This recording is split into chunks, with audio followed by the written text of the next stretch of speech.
Fala pessoal, tudo bom? Meu nome é Felipe Campos, falo aqui do canal da NetFísio e o vídeo de hoje vai ser sobre aferição da pressão do cuff. Fica aí para você conferir.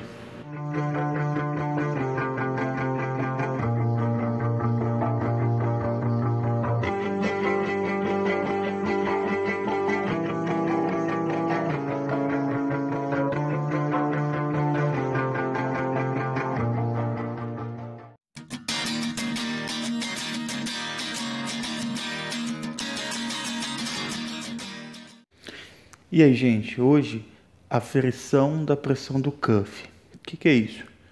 Hoje os pacientes que estão internados dentro da unidade hospitalar, principalmente na terapia intensiva, o paciente que está submetido à ventilação mecânica, ele está usando algum tipo de prótese artificial.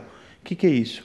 Ou ele vai usar um tubo, né, orotraqueal, que está aqui do lado, ou ele vai usar uma cana de traqueostomia. Isso é uma via aérea artificial, alguma das duas formas, entendeu? Só que na parte distal dessa via aérea artificial, do tubo da traqueostomia, a gente tem um balonete, que a gente chama de cuff, né? Então a gente precisa ferir essa pressão, né, rotineiramente. A gente vai discutir ao longo do vídeo.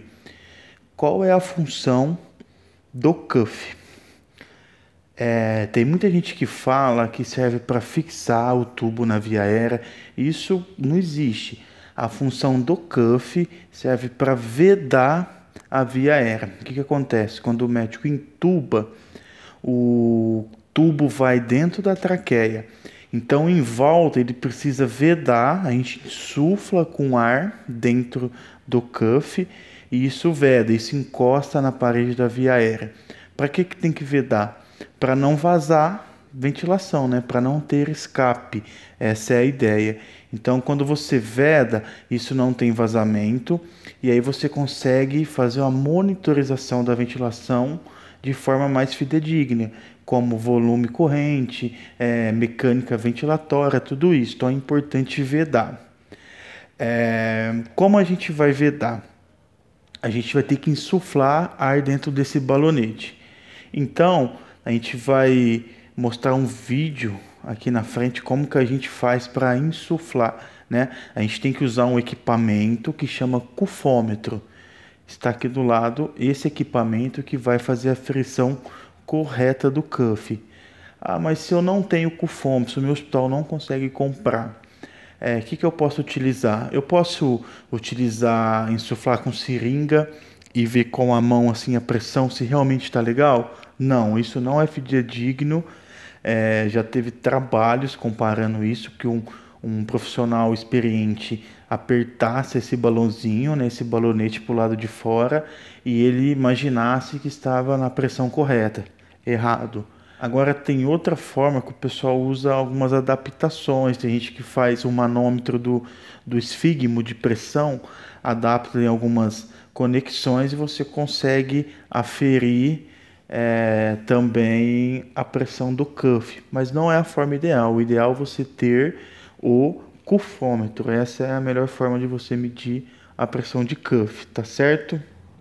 O cufômetro, olha, tem uma espécie de pino que você conecta o cuff e ali gera pressão nesse reloginho no manômetro do cufômetro.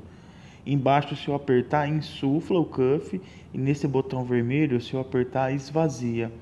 Note que o cufômetro tem até uma faixa em verde que é de 20 a 30 que a gente tem que deixar na pressão ideal. Bom, gente, passou o vídeo aí de como que a gente faz a aferição da pressão de cuff. Problemas. Qual é a pressão ideal? Então, a pressão ideal, a gente tem que deixar em torno de 20 a 30 centímetros de água, entendeu? Por quê?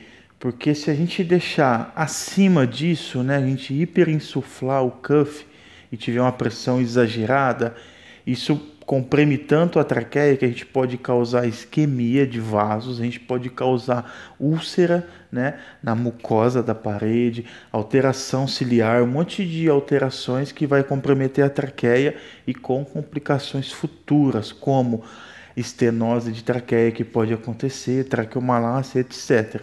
Várias complicações.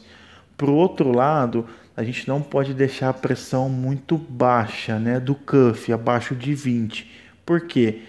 Toda secreção que está na via aérea, cavidade oral, via aérea superior, cavidade nasal, isso ela desce, ela escorre, entendeu? Então ela fica represada em cima do cuff. Então se a gente deixar ele desinsuflado, a gente corre a chance de ter uma macroaspiração. Isso causa uma pneumonia e o desfecho pode ser até a morte do doente. Além de, se não morrer, gastos hospitalares com antibiótico e tratamento dessa pneumonia. Então, pressão correta, 20 a 30 centímetros de água, tá certo? Tá bom, eu sei para que serve, eu sei como que afere, eu sei a pressão correta. Qual que é a periodicidade que eu vou ter que fazer isso? Eu faço uma vez por plantão, uma vez ao dia, 2 vezes, como é? Normalmente no serviço se faz uma vez por período de 6 horas, né? Mas a gente sabe que a cada mudança de decúbito, se você movimentar o paciente, o cuff perde pressão. Então, a ideia seria o ideal, né? Vamos dizer, se a gente conseguir aferir de 2 em 2 horas, entendeu? Por quê? Porque de 2 em 2 horas é quando você faz a mudança de decúbito no paciente na UTI. Então, se você tiver essa rotina, é lógico que isso tudo depende do protocolo do serviço do hospital. E quem que afere? Quem que é essa obrigação? É do físio? É do enfermeiro? É da equipe multi, pessoal. Então, assim, a gente tem que definir no serviço, né? Por que durante o seu atendimento você não pode aferir a pressão? Não custa nada, né? Não tem nenhum trabalho. Você vai lá, conecta o cufômetro e pronto, né? E aí a gente tentar também orientar a equipe multi, que é importante a aferição do cuff, entendeu? Então, assim, o que a gente sabe, a cada 2 horas ele perde pressão, a cada mudança de decúbito. Então, quanto mais vezes você conseguir aferir no dia, no seu plantão, melhor. E melhor ainda se estiver determinado por protocolos, tá ok? Ô, pessoal, tem outro detalhe agora importante. Já aconteceu com alguém de vocês durante plantões e estiver trabalhando aí em UTI, você vai aferir o cuff e ele murcha muito rápido, perde pressão muito rápido. Já aconteceu isso com vocês? O que acontece? Com o tempo, o cuff vai perdendo a sua função. Como isso acontece? No dispositivo do cuff que fica lá externamente, onde a gente conecta o cufômetro para medir, né, ou para insuflar, ele tem um sistema de mola. Então, a mola ela expande e ela segura o ar, então não vaza ar do cuff. Quando a gente aperta o cufômetro ou uma seringa, né, a gente vai medir a pressão com o cufômetro, essa mola ela se aperta e aí libera a pressão, né? E aí a gente consegue medir. Quando você desconecta o cufômetro, a mola tem que expandir e vedar o sistema.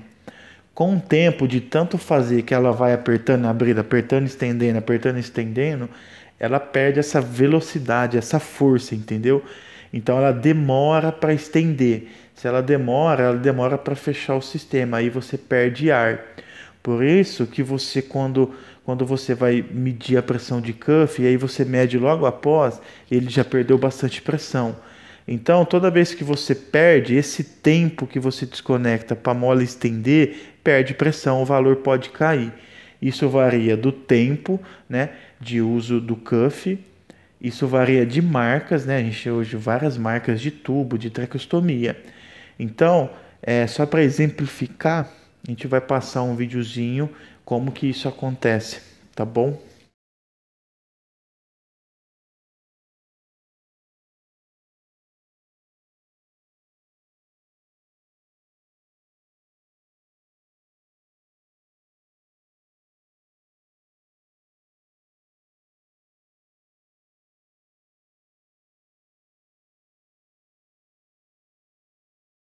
Bom, pessoal, era isso que a gente tinha que falar sobre a aferição da pressão do cuff. Mais uma vez aqui no canal da NetFisio, vídeo do dia a dia do fisioterapeuta, simples, de forma simples, para o seu entendimento. Tá ok? Galera, abraço, até a próxima. Logo, logo tem mais vídeo aí no canal.